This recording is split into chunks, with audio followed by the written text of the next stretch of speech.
أشهد أن لا إله إلا الله وحده لا شريك له وأشهد أن محمدا عبده ورسوله أما بعد فأعوذ بالله من الشيطان الرجيم بسم الله الرحمن الرحيم الحمد لله رب العالمين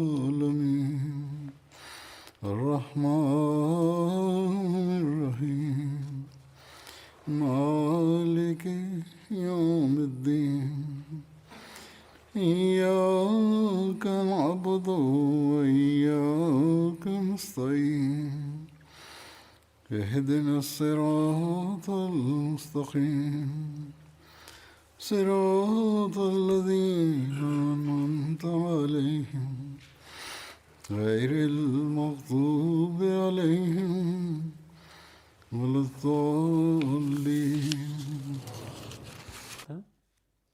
Много хора питат, особено през тези дни, за Бога и за молитвата имат въпроси.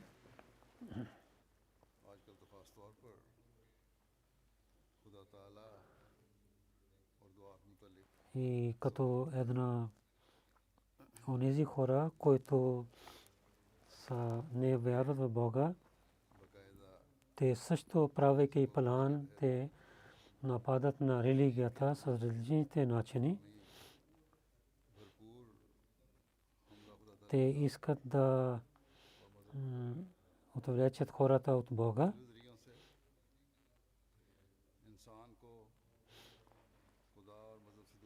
И дявол, имайки доброта към човечеството, питва хората да отдалечават от религията и от Бога. В такава положение на нашите хора също тези дяволски мисли идват в музика и действат на хората или светските хора и против религията, които говорят срещу религията, техните думи и за Бога и за молитвата и ги усъмняват. Те имат съмнения в сърцата си, онези хора, които са слаби. Ако има някакво изпитание или гледат някакви неуспехи, онези, които имат слаба вяра и няма знания, винаги те мислят, че или религията не е правилна, на която ние вярваме, и в истина няма истина свързана с тази, или Бог не е такъв, че имайки милост да слуша нашите молитви и да ни пази от това изпитание и решава нашите проблеми. Или наузбилла Бог е жесток с нас, че ние преминаваме в такава положение. Въпреки че молим, нашите проблеми не изчезват. И такива много въпроси идват в главите на онези хора, които само гледат съветските неща. От тях някои пишат и също на мен и разказвайки своето положение питат въпроси, и това показва, че в сърцата им нямат такава вяра, която трябваше да има. И в това положение, където те живеят, живеейки там, и малко изпитание, ако идва, веднага те мислят не позитивно или имат съмнения, но трябваше там, че да гледат своето положение и да гледат, че ние докъде изпълняваме Божието право и колко ние се молим, поправяйки нашите молитви, колко нашите молитви са велики. Вяра в Бога, ние как вярваме? За темата молитвата и с думите на обещания Масия алейхиссалату вассалам ще ви разказвам. Думите на Масия алейхиссалату вассалам и ние гледаме много неща в тази тема в думите на обещания Масия алейхиссалату вассалам. Няколко неща ще разказвам. Истината за молитвата и морала и нашите нужди и доверие в Бога, там обещания Масия алейхиссалату вассалам ще обясни. Се обръщайки внимание към това, че ние в доброто положение трябва да се молим пред Бога и да се обръщаме внимание към молитвите, че когато има проблеми, изпитания, тогава също Бог да слуша нашите молитви. Обещания Масия алейхиссалату вассалам каза, че Бог е милостив на онзи човек, който когато има мир, то има страх така, както има време за изпитанията. Който в мира не забрави своя Бог, Бог също не го забрави в положението на изпитанията му. И който прекарва своето време в мира с луксоз и когато има проблем, тогава се моли, неговите молитви Бог не прие, не решава неговите проблеми. Когато наказанието на Бога идва, тогава Бог затваря вратите на прошката. Колко е добро и онзи човек, който преди да идва наказанието на Бога, той се моли и дава данъка закат и уважава заповедите на Бога и отнася с добро с човечеството, поправи своите дела. Това е този навик, че дървото се познае с плодовете си и така и човек се познае с делата си.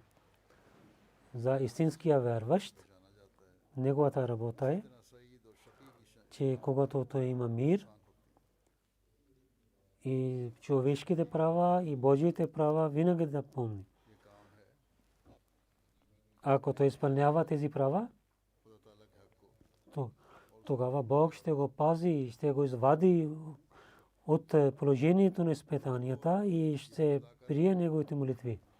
Това особена точка ни казва, че ние трябва винаги да се молим. И ние трябва да ставим забавен и светските неща да не правят така, че ние да се не да се молим. И когато трябва да се молим, тогава как трябва да се молим и как Бог ни учи тези неща.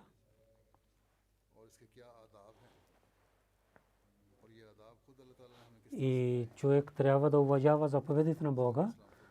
Хората, разумните хора, когато идват при царете, те винаги уважават на него. Затова Бог каза в Корана, че как трябва да се молите. И той ни учи, че Алхамдулиллахи Раббил Аламин, че цялата хвала принадлежи на Бога, който е повелителя на всичките светове. Най-първо трябва да хвалите на Бога, Рахман, че той дава без да хора питат на него, и Рахим, той награждава на човека на неговия истинския труд. Истинския труд. Трябва да мислите тези думи. Бог е милостив, дава плодове на истинския труд. И Бог каза какво е истинския труд. Че трябва да има джихад по пътя на Бога. след това каза Малик Йомиддин, че той награждава и наказва и в следващия живот също, и в този живот също. В неговата ръце има награда и наказание. И Бог решава тези неща в този свят също. Когато така хвали на Бога, тогава той мисли, че колко е велик нашия Бог, който повелителия на светове, който е Рахман и Рахим, милосърден и милостив. И той вика на него, се моли на него, че той съществува. И мисли, че Бог съществува. И какво казва? Ияка набуду ва ияка настаин, че о моя Бог. И се навеждаме само пред теб. И искаме да се навеждаме пред теб. И търсим помощ от теб за това. Едина сират ал-мустаким. И такъв път, който е правия път, където няма проблеми. Един сляп човек, който много се труди и няма резултат за него. И този път има, където човек се труди и излиза резултат. Сират ал-лазина ан'амта алейхим, че пътя на онези, на които ти си награждавал. И същия правия път, вървайки, идват благодати на Бога, гайрил магдуби алейхим, а не на онези хора, на които ти си наказал, и нито на онези, които са заблуждени, които отидоха далеч от теб. Едина сират ал-мустаким, целия свят и религията, всичките неща са свързани. Един лекар, когато лекува на някой, ако той няма правия път, той не може да лекува. И така и всичките адвокати и другите професии, те имат своите знания и те имат прави път. Ако това идва в техните ръце, улеснява тяхната работа. И така трябва да търсяте мустаким, да търсяте в светските неща. Тогава ще имате тези неща, когато имате силна връзка с Бога. И на това събрание, където той разказваше, един човек обвинявал, че пророците защо се молят тази молитва. Тази молитва е за обикновените хора. Пророците защо се молят? Пророк съм защо се молил. Той винаги беше на правия път. Обещания Месия алейхи салам каза, той се молеше, че да има велико място при Бога. Един сират ал-мустаким в следващия вярващите искат. Както Бог няма граници, и така и тези степени нямат граници. И неговите награди нямат граници. Ако така се молим в молитвата, тогава човек има такава положение и чувство, където той знае как да получава близостта на Бога и да има правия път. И разказвайки повече за тази тема, обещания Месия каза, молитва е едно необикновено нещо, но се съжалявам, че нито онези хора, които искат аз да се моля за тях, те не знаят. И нито другите хора, които се молят, те не знаят начини как да прие Бога тези молитви. Истина е това. Те не знаят истината за молитвата. Някои са такиви, които отказват да се молят. И които не отказват, но те имат такава положение, че техните молитви, че те не знаят как да се молят. Бог не прие техните молитви, защото това не е молитва, която те се молят. И както трябва да се молят, те не се молят така. Затова това е по-лошо положението на тези хора, които отказват молитвата.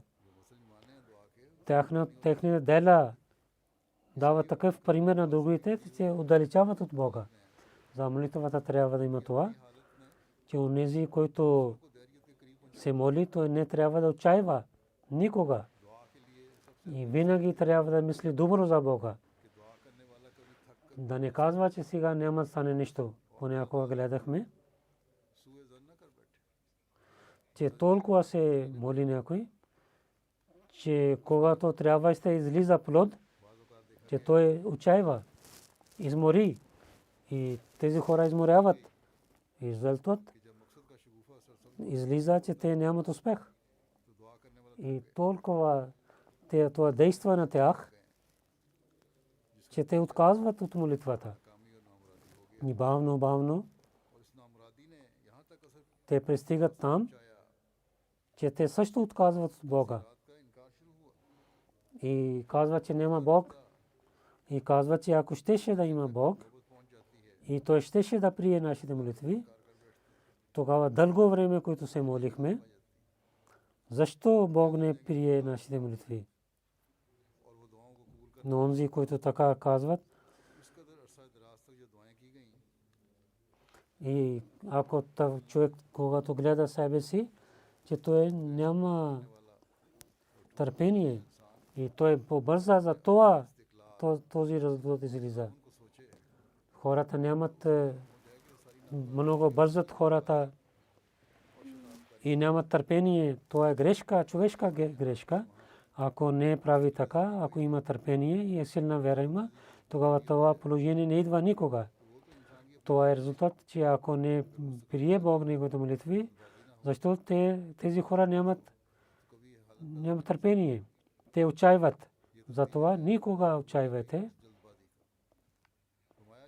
Той давайки примери светски неща, така той даде един пример, каза, вижте, молитвата е така, както един земеделец в полето си и хвърли семе, и това е, че той хвърли семе под земята. Тогава някой мисли, че това ще излиза едно хубаво дърво и ще има плод. И хората и само земеделие не може да гледа, че това семе в земята, че той излиза като едно дърво. Но истина е това, че след малко дни, това семе става дърво вътре в земята и приготви да излиза. Докато зеленина му излиза навън. От семето излизат колони и когато след това излизат листа и хората могат да гледат листата. Вижте, това семе, който хвърлиха под земята, от това той приготвяше да стане, но хората не гледат. Когато излиза зеленина навън, тогава хората гледат. Но едно малко дете не може да разбира, че той ще има плод, когато ще има време. Сега е това. Но едно дете може да мисли, че това е сега. Това растение, защо сега няма плод? Но един разумен земеделец знае, че кога ще идва време, когато това дърво ще даде плод. Той с търпение пази на това растение и идва това време, когато има плодове. И така е молитвата. И така и молитвата и расте и дава плод. Онзи човек, който побързат, той отчаива. Но който има търпение, хора, които имат разум и които с търпение продължават, постоянно работят, се молят и най-накрая те имат своя цел и успех. И след това за онзи, който човек се моли, както е трябва да има търпение, той повече каза. Това е истината, че в молитвата и много степени има. И онзи хора, които не знаят тези степени, те отчаиват.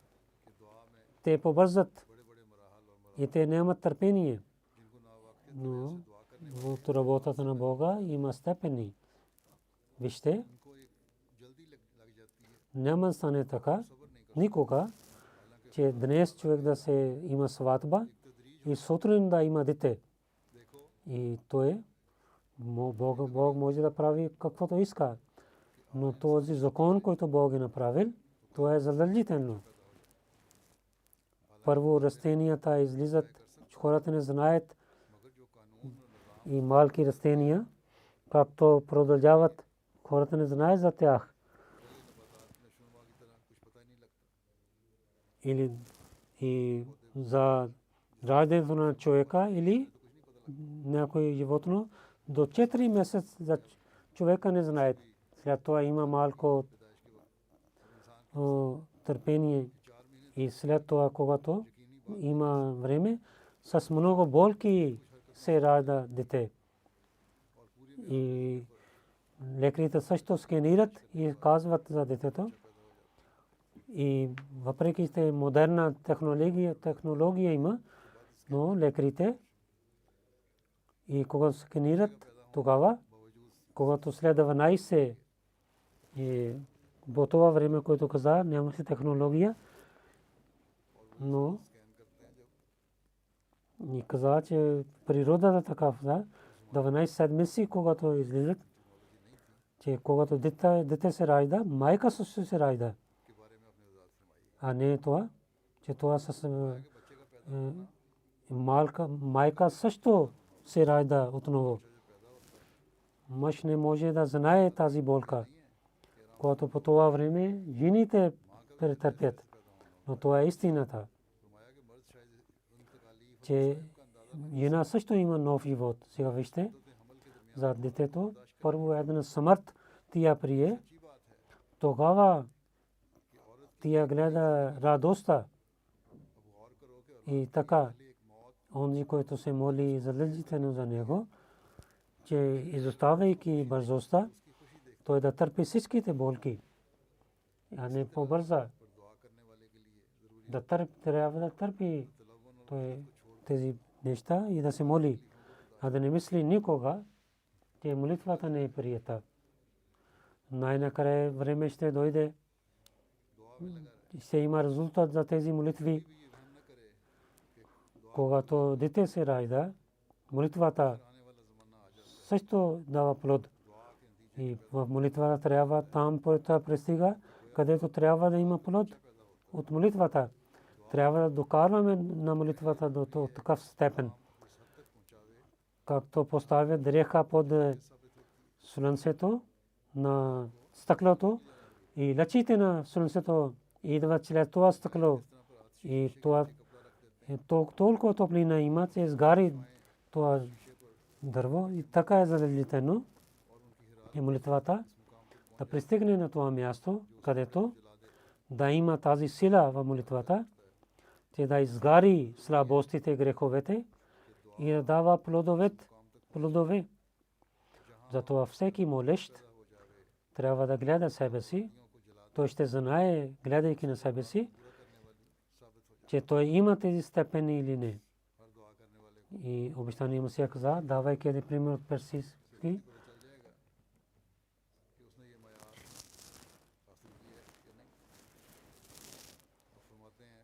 че когато някой се моли, че това показва, че за Бога, че Бог е много велик.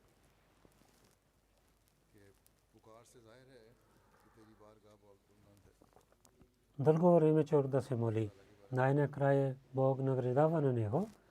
Аз от моя опит ви казвам и свидетелства опита на предишните Божиите хора, че ако Бог мълчи за дълго време на някакво нещо, тогава има успех и надежда има за бъдеще, че повече се молим, че Бог ще даде успех. Но където има бързо отговор, ако Бог отказва, и тогава тази работа няма да стане. че обикновено гледаме в света, че един молещ, когато отива на някаква врата и с много болка и самирение търси и не отива оттам и хората посуват на него, но той пак пита и пита и най-накрая, който живее в домата, той се срамува. Колкото той е съперник, пак той дава малко на молещия. И дали онзи, който се моли пред Бога, той не е толкова търпение, Бог, който е милостив и се срамува. И когато гледа, че него един слаб човек се навежда пред него от дълго време и винаги награждава на него. Както една бременна жена след 5 месеца да казва, че защо не детето се ражда и да пие, да вземе някакво лекарство, детето няма да се ражда и детето се изчезне. И тя ще отчаива от това положение. И онзи човек, който преди време побърза, той има само вреда. А не само вреда ще има, но също неговата вера ослабва. И някои хора в такава положение казват от Бога. Каза, в нашето село беше един човек, работеше дрехи за жена му се разболе и умира. Той каза, ако имаше Бог, аз толкова се молих и защо Бог не прие моята молитва? Моята жена не трябваше и да умре. Така той отказва от Бога. Ако добър човек с истината си напредва, тогава увеличава Бог неговата вера. Всичко има.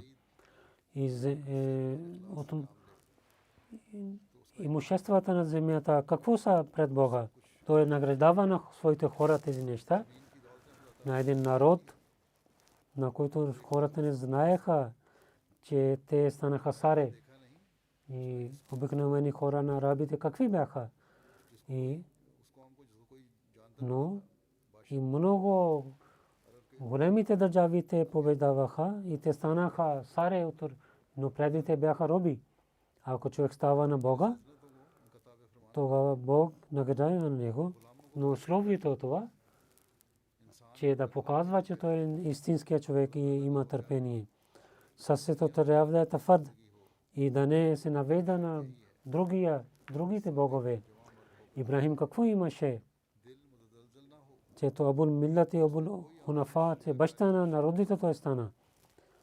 Бог толкова вагини дал на него и беркет, че хората не могат да броят. Това беше истината и преданността.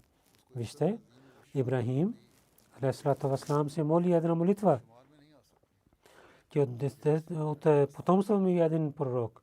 Това веднага Бог прие, че Ибрахим. Дълго време хора не мислиха, че какво стана с тази молитва. Но пророк саллаллаху алейхи ва саллям, когато идва от Бога, Бог избъдва тази молитва и вижте колко велико Бог прие тази молитва.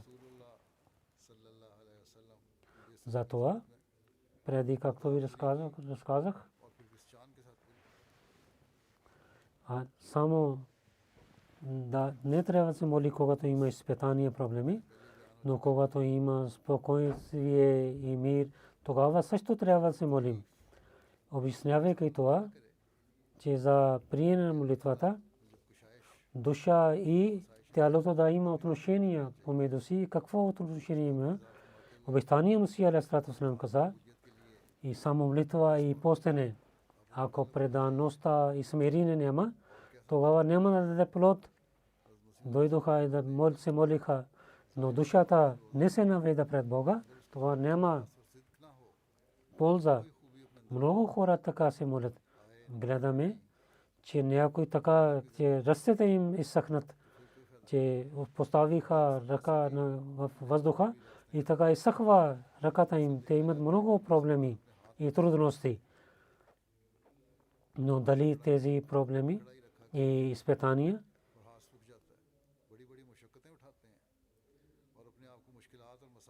но тези проблеми не им дават някаква светлина.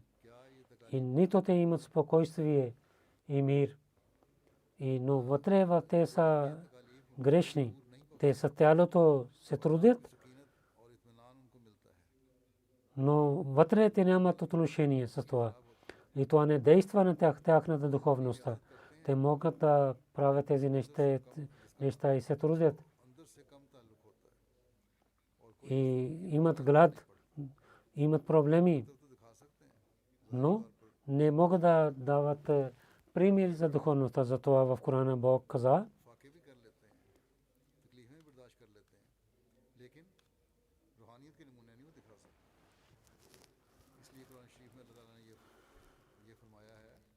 че на Бога, Бог вашите месо за вашите животни и кръвта няма да пристигне, но страха ви ще пристигне до Бога. Бог иска вътре какво имате. Ако месо и кръвта не пристига до Бога, и ако само страх пристига, защо трябва да ятваме тогава? И ако молитвата е само с душата, тогава защо трябва да се молим така? И ако се молим, сядайки се молим и плачейки пред Бога да се молим, както различните молитви има, ставане, руку, навеждане, сажда има. Защо има нужда? Отгоре, то е истина, че онези хора, които изоставят тялото си, да използват тялото си, и те нямат промяна в душата си. И те нямат самирение и промяна, който трябва да има чрез молитвата. Онези, които само използват тялото си и не намесват вътре душата си, те също нямат успех. И тези хора са такива, които се трудят с тялата си, но не използват душата си. Душа и тяло имат отношение помежду си. И тяло действа на душата. Един човек иска да плаче пред Бога, най-накрая той започва да плаче. И така, и който така и иска да усмихва, най-накрая той усмихва. И тези всичките положения молитвата действат на тялото, ставане и на отиване в руку, и това действа на душата също. И толкова, колкото тялото има самирение, толкова душата има самирение. И колкото човек има предаността и Бог не прие само сажде, ако само прави да сажда и няма самирение, няма предаността, душата не е в това сажде, тогава Бог не прие това сажде. Но сажде има едно отношение с душата. И най-накрая идва сажде в молитвата. Когато човек, имайки самирение, той иска да се навежда пред Бога. Това е от душата му, от природата му, той иска да отива в сажде пред Бога. Че в животните това положение също гледаме. И кучета също, които обичат на своя глава, те поставят главата си на краката на своя глава. И това означава, че душата има едно отношение с тялото. И така и душата действа на тялото. Когато душата има болка, това действа на тялото. И сълзите излизат и показват болката. И душата няма спокойствие. Ако душата има някаква болка, и тялото също отчаива, и другите също гледат, че какво има на него, неговото положение. Той не ако седи в някакво събрание, хората питат какво стана с теб. Душата и тялото има, ако няма отношение, тогава защо става така? И сърцето, като един инжен има, той и кръвта преминава в тялото чрез сърцето. Това сърцето върви като един инжен, че сърцето когато помпира и тогава тяло и душата има една връзка помежду си. Когато сърцето и сърцето когато прави своята работа, така човек има живот и така и в душата, когато душата има смирение, това идва в тялото. Когато душа наистина има смирение и предаността, тогава тялото показва, това действа на тялото. И това действа на тялото. И това също действа на душата. Когато се ставате пред Бога, че от тялото си показвате, че вие сте смирени. И това един път има измама, че сърцето не иска, но пак това трябва да прави така. Но бавно това действа и има навик. И така и тяло и душата заедно те работят. И наистина тогава душата има това смирение, което трябва да има. Когато има това положение има, човек тогава има един вкус в молитвата. А не само за своите нужди не отива при Бога, пред Бога, но заради едно отношение и обичта към Бога, той се обръща към молитвите. И след това, разказвайки повече, обичтани Месия каза, някои хора казват, че ние нямаме вкус в молитвата, но те не знаят, че вкус не идва от себе си. И вкус има различни степени. Така става, че когато човек има много болка, но той също мисли, това е един вкус, тази болка. През тези дни, когато той каза, в Франс имаше Трансвал, имаше война за свобода, че хората, които там воюват, много хора умират и жените стават видовеси и децата нямат бащи. Но те трябва да искат да пазят своя народ, затова те ятват. И те искат да пазят своя народ, затова те ятват своя живот. И тук народ също уважава на тях, техните ятви. И те имат един цел. Те имат един цел има. Една група ятва и другите и дават кураж на тях и уважават на тях. И защо уважават на тях? Заради техните болки и ятви, които те имат. Затова народа награждава на тях. Заради техните трудове те имат тези плодове. Заради свобода, които те им дават ятват, цялата вкус идва след болката. Затова в Корана Бог каза, ако след радостта нямат болки, тогава тази радостта не е радостта. Онези хора, които казват, ние нямаме вкус в молитвата, първо трябва да мислят, че колко болката има за молитвата и проблемите претърпят за молитвата. Ако нямат вкус, че те имат ли труд за молитвата, колкото има се труди и има болка за молитвата, аз нямам тези болкове, че човек да има тези болки безмислейки, но това означава, че на време трябва да се моли и да изпълнява всичките цели на молитвата, приготвяйки трябва да се моли и да ятва за спане и да ятва за своите работи и на време трябва да се моли, да има страх от Бога в сърцето си. Някои хора, има и такива, които нямат болка или проблеми, не искат и мислят, че другите да се молят за тях и да решават своите проблеми. Ако питаме, те казват, че не се молят петте молитви в деня. Един син пред обещания Мусалам каза за своя баща, не беше за своя сел, но за религията му беше.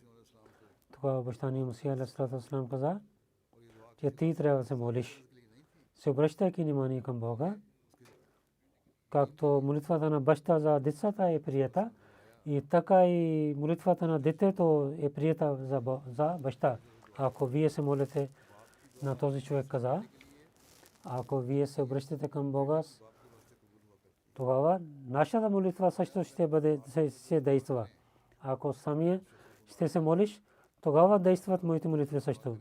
Онези, които искат ние да се молим за тях, те също трябва да се молят внимателно. И за целта да получава вкус в молитвата, как да има обещание Мусия, трябва да помните, когато човек изостави за любимите неща заради Бога, които са против решението на Бога и има трудности и проблеми, тогава тези трудности и проблеми, тези трудности на тялото действат на душата. Трябва да се труди, преди разказах какви трудности, че лошития, които са против заповедите на Бога, ги оставите, човек има болка също, изоставяйки тези неща, трябва да ги изоставите. Това действа на тялото и душата също има промяна, когато тези неща действат на нея. И тогава такъв човек и душата напада и пада пред Бога със смирение. Ако изоставяте няколко грехови слабости, това действа на душата. И когато действа на душата, това молитвите в сайде, в руку, тази душа пред Бога ще прави сайде. Така ще има вкус в молитвата. Каза, че вие гледахте много хора, които мислят вкус в молитвата, че да пеят или да свират нещо и така се молят. И затваряйки очите си, те се навеждат, мислят, че това е молитвата, или слушаха песни, мислят, това е молитва. Каза, че няма да ви измами тези неща, тези да дават вкус на тялото, а не на душата. Няма да има промяна в душата. И целта за молитвата изчезва. Каза, че хората имат такъв фокус в тези жени, които се пеят. Дали това е молитвата? И другите народи не могат да разбират тези неща, защото те не знаят истината за молитвата. Хазрат Ибрахим алейхиссалату вассалам, както имаше предаността, и заради Богато имаше болки, проблеми. И давайки този пример, че Бог отнася на него, че пред Бога трябва да сме истини. Хазрат Ибрахим алейхиссалату вассалам, който приближава до Бога, за това беше Ибрахим аллази вафа, че този Ибрахим, който беше лоялен с Бога, с лоялен и с предаността да има, иска един смърт, докато човек изоставяйки светските неща и унижение, проблеми и изпитания за тези неща, човек не е готов да има в неговия живот и той няма да има вкус. Всяко нещо, което спира на човека от близостта на Бога, това е идол. Ако човек има такива идоли, че той не знае, че аз се навеждам пред идолите, докато особено не става на работа Бога и по пътя му той не е готов да търпи всичките изпитания и много е трудно той да има предаността. Ибрахим алейхиссалам, който Бог каза, Титла каза, то така беше не. Ибрахим аллази вафа, Ибрахим е лоялен. Когато той беше готов да жертва сина си, Бог иска пример и дела, и той се радва с делата. и делата идват от болката. Много човек, когато е готов да има тези болки заради Бога, Бог също го пази от тези трудности и болки. Вижте Ибрахим, когато починил заповеда на Бога и беше готов да ятва своя син и приготви с всичките си намерения, Бог пази неговия син. Той хората хвърлиха в огня, но огня не действа на него. И когато човек е готов да търпи тези проблеми заради Бога, тогава Бог пази от тези проблеми. Ние имаме тяло. Ние имаме в силата си тяло, а не душа. Но няма съмнение, че душата има едно отношение с тялото. И делата действат на душата също. Затова никога не трябва да мислим, че тялото не действа на душата. Всичките дела, които човек върши, то те стават така, че душа и тяло заедно действат един на друг. Душата не действа на сама. Затова награда и наказание и има за двете неща. Някои хора, не мислейки това скрито нещо, обвиняват, че мусулманите само с телата действат. Не знаят, когато душа и тялото беше се молейки пред Бога, тогава награда ще има за двете неща. За това Ислам казва, ние сме и не отиваме на дясно наляво, трябва да сме на правия път. И само с проблемите няма да стане нищо, и нито с мира да стане всичко. Няма да има полза от това. Душата трябва да бъде свързана с тялото. По времето на молитвата имат проблеми и изпитания. Обещания Масия алейхиссалату вассалам, давайки пример на народа на Мусей, че как те имаха дълги изпитания. За всяко време има дело, има едно време. И търпеливи хора чакат. И онези, които не чакат, че в едно намигане да има резултат, той няма да има успех никога. И аз мисля също става така. По времето на молитвата, изпитанията, още повече изпитания идват. Както Муса алейхиссалату вассалам, когато имайки свобода, да има свобода от фараона, че евреите работиха половин ден за фараона и половин ден те работиха себе си. Но когато Муса алейхиссалам да има свобода и Бани Исраил имаха повече работа, като наказание, те имаха заповед, че половин ден да работете за държавата и половин ден да докарвате нещата. И те нямаха време за себе си. Когато Муса алейхиссалам има това заповед и каза, и Бани Исраил много се ядосваха. И каза Муса, че Бог да даде това, тази болка на теб, която ние имаме. Те послушаха на Муса, но Муса алейхиссалам каза на тях да имате търпение. Във Тора и пише това, че както Муса алейхиссалам казваше да има търпение, те повече се ядосваха. И повече се ядосваха. Накрая, че мислеха да излизат от Египта, да преселват от Египта. И техните дрехи и тенджери, те докарваха себе си. Каквото имаха, взеха.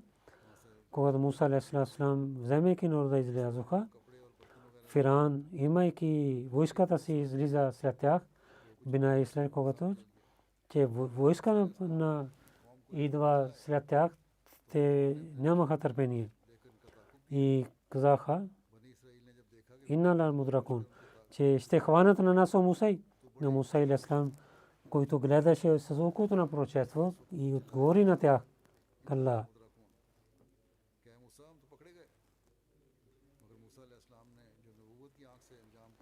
Няма да стане така, Бог е с мен. В Тора пише, те също казаха, дали в Египет нямахме гробове, те нетърпение за това, те гледаха войска на фараона и напред беше река на Нил, че в Египта също имахме смъртта. Сега много проблеми имаме. Напред има река и назад има войска на фараона. Те много имаха нетърпение, но Бог, който е всемогъщ Бог, и те имаха пътя в реката на Нил и всичките бани Израил преминаваха на друга страна, но се удави войската на фараона. Това чудо тогава Бог показа на тях и това става с един богобоязлив човек. Че всичките проблеми и изпитания Бог пази на него. Аллаху махраджа.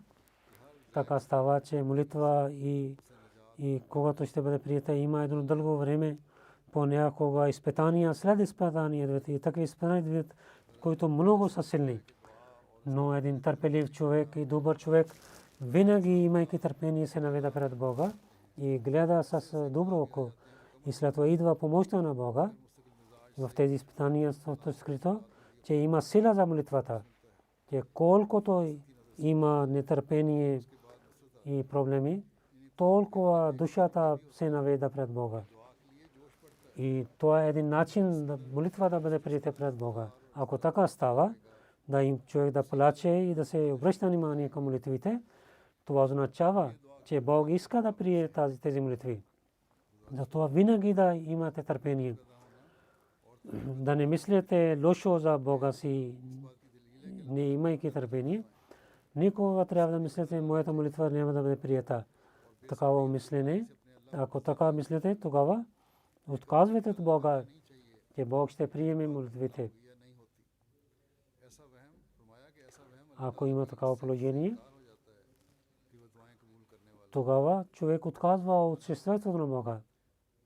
И сега всичките си намерения и, както ви казах, противниците на религиите, те да сложат в сърцата, че Бог какво ви е дал, какво има полза от религията и дава, религията не дава нищо плод. И в такава време трябва да имаме силна връзка с Бога.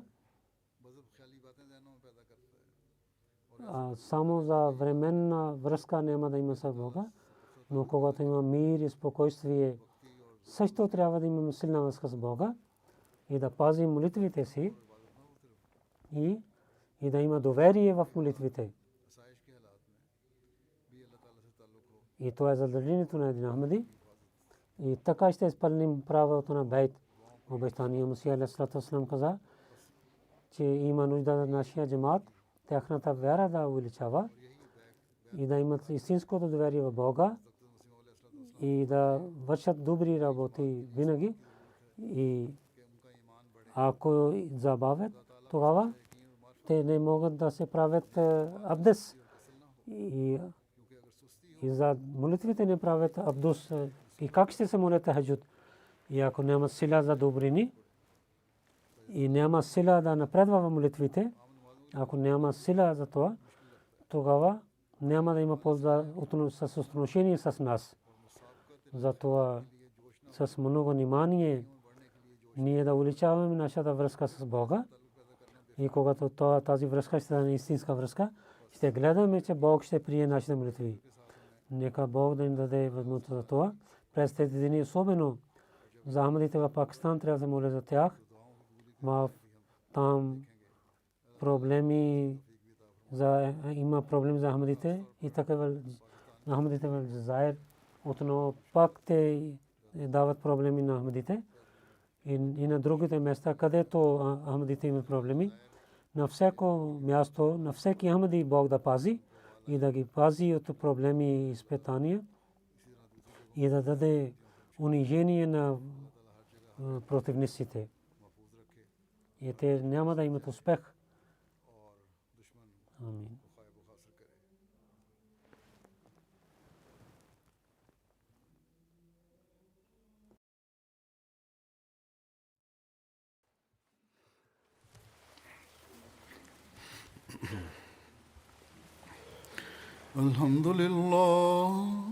الحمد لله نحمده ونستعينه ونستغفره ونؤمن به ونتوكل عليه ونعوذ بالله من شرور أنفسنا ومن سيئات أعمالنا من يهده الله فلا مضل له ومن يضلل فلا هادي له ونشهد أن لا إله إلا الله ونشهد أن محمدا عبده ورسوله عباد الله رحمكم الله إن الله يأمر بالعدل والإحسان وإيتاء ذي القربى وينهى عن الفحشاء والمنكر والبغي يعظكم لعلكم تذكرون اذكروا الله يذكركم وادعوه يستجب لكم ولذكر الله أكبر